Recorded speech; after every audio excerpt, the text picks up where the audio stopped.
മുസ്ലിം ലീഗിന്റെ കെ.എം. ഷാജി ഇപ്പോൾ ഇങ്ങോട്ടേക്ക് ആശുപത്രിയിലേക്ക് എത്തിയിട്ടുണ്ട്.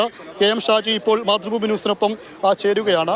അപ്പോൾ ഇന്നാണ് ഇപ്പോൾ ഒരു കസ്റ്റഡി എടുക്കുന്ന ഒരു സാഹചര്യത്തിലേക്കൊക്കെ കാര്യങ്ങൾ പോയത്. എങ്ങനെ കാണും?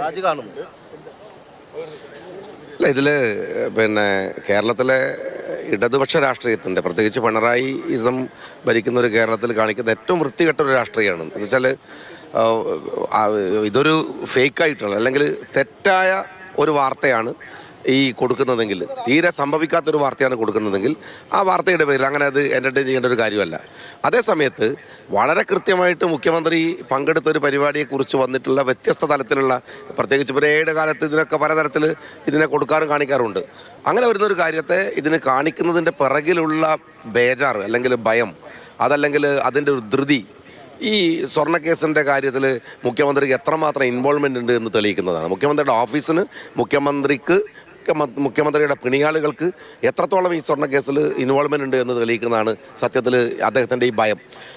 വേറൊരു കാര്യം എന്താണെന്ന് വെച്ചാൽ, ഈ സ്വർണ്ണം എന്ന് പറഞ്ഞാൽ ഞാൻ പലപ്പോഴും പറഞ്ഞിട്ടുണ്ട്, സ്വർണ്ണം ഇയാളുടെ ഒരു വീക്ക്നെസ്സാണ്. നേരത്തെ ഇത് നയതന്ത്ര ചാനൽ വഴി കുറേ സ്വർണം കടത്തി, പിന്നീട് അതുമായി കോഴിക്കോട് എയർപോർട്ടിലുണ്ടായിരുന്ന സ്വർണ്ണക്കടത്തുമായി ബന്ധപ്പെട്ട പരാതിയുടെ അറ്റം നീളുന്നത് മുഖ്യമന്ത്രിയിലേക്കാണ്. കാരണം എന്താണെന്ന് വെച്ചാൽ, അവിടെ എല്ലായിടത്തും കസ്റ്റംസ് ചെക്ക് ചെയ്യുന്ന സ്വർണം ഇവിടെ മാത്രം മുഖ്യമന്ത്രിയുടെ പോലീസ് ചെക്ക് ചെയ്യുന്നു. പിടിക്കുന്നത് 10 കിലോ ആണെങ്കിൽ രേഖപ്പെടുത്തുന്നത് 1/2 കിലോ ആയിരുന്നു. എന്നിട്ട് അവസാനം സ്വർണ്ണവേട്ടയുടെ പേരിൽ കസ്റ്റംസ് ഉദ്യോഗസ്ഥന്മാർ പോലും അത് വേണ്ടാന്ന് പറഞ്ഞിട്ടും അത് നടത്തി. അപ്പോൾ സ്വർണ്ണം ഇയാളുടെ ഒരു വീക്ക്നെസ്സാണ്. അത് അമ്പലത്തിൽ കണ്ടാലും എടുക്കാൻ നോക്കും, അതല്ല നയതന്ത്ര ചാനലിൽ കണ്ടാലും എടുക്കാൻ നോക്കും എന്ന് പറയുന്ന ഒരു ഗവൺമെൻറ്റാണ് ഇവിടെ ഉള്ളത്. അതിൻ്റെ ഭയമാണ് ഒരു പക്ഷേ ഈ അറസ്റ്റിൻ്റെ ഒക്കെ പിറകിലുണ്ടാവുന്നത്. ഞങ്ങളതിനെ അതിൻ്റെതായ ഗൗരവത്തെ തന്നെ UDF അതിനെ നേരിടുകയും ചെയ്യും.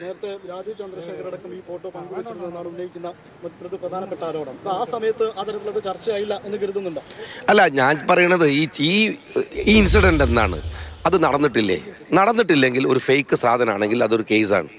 നടന്നിട്ടുണ്ടെങ്കിൽ പലതരത്തിൽ അതിൻ്റെ കാർട്ടൂണുകൾ വരുമ്പോൾ നിങ്ങളിങ്ങനെ കാർട്ടൂൺ കൊടുക്കാമെന്ന് ചോദിക്കാൻ പറ്റുമോ? അതുപോലെ AI വരുമ്പോൾ അതിനെ പലതരത്തിൽ ആ സീനുകളെ റീക്രിയേറ്റ് ചെയ്യും.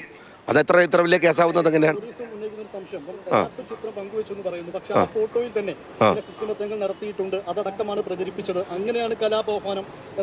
അങ്ങനെയാണെങ്കിൽ ഇന്നത്തെ എല്ലാ പത്രങ്ങൾക്കും കേസ് വേണ്ടിയിരുന്നു. ഒറിജിനൽ ഫോട്ടോസ് എല്ലാ പത്രങ്ങളും ചാനലുകളും ഇടുന്നുണ്ട്.